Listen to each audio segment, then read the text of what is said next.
What if black governments invaded white countries and stole all of their resources after presenting the inhabitants with Bibles and death? What if black groups and mobs kidnapped and took millions of white people into slavery and killed millions of them by throwing them overboard to sharks? What if the surviving white people were enslaved for hundreds of years and were subsequently raped, sodomized, hung, whipped, had their children taken away and sent far away and forced to eat pig slop? What if white babies were snatched away while their mothers worked in the fields and used by black men as bait to hunt and catch alligators? What if white women were taken from their husbands and children in the middle of the night by her black slave master and was forced to sleep with him and carry his child in her womb for 9 months, and her husband could do nothing but stand helplessly by or be killed?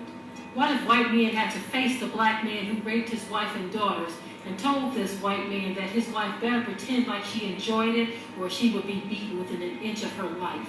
What if white women were forced to breastfeed the children of black women while her own children cried in the distance with no one to hold and feed them? What if white men had to bow down to a black man and beg them not to sell their families to other black slave masters who lived thousands of miles away, knowing that he would never see them again? What if white women were forced to work in the fields in the hot sun all day long just after giving birth to a baby and not allowing her to rest or heal or even being allowed to nurture her newborn child? What if a pregnant white woman was hung upside down from a tree by an angry black mob and had her belly cut open with a knife so that her infant's body would hit the ground, and she bled and cried while watching an angry black man crush her baby's head with his boots, and saw this man start to bellow with laughter as she grieved this violent murder of her child and then took her last breath before she too died from the brutal capture? What if white men, women, and children were stopped if seen walking on the roads and asked, "Show me your papers, wiggers"? What if white families were accosted while sleeping in their beds in the middle of the night by angry black mobs on horses and hoods with fire torches demanding that they leave town or be burned alive?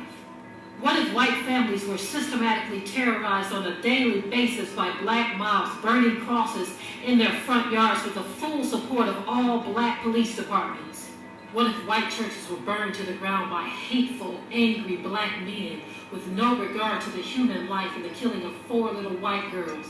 What if angry, hateful black men hunted whole white families and hung them all from trees, including their white children? What if little white girls were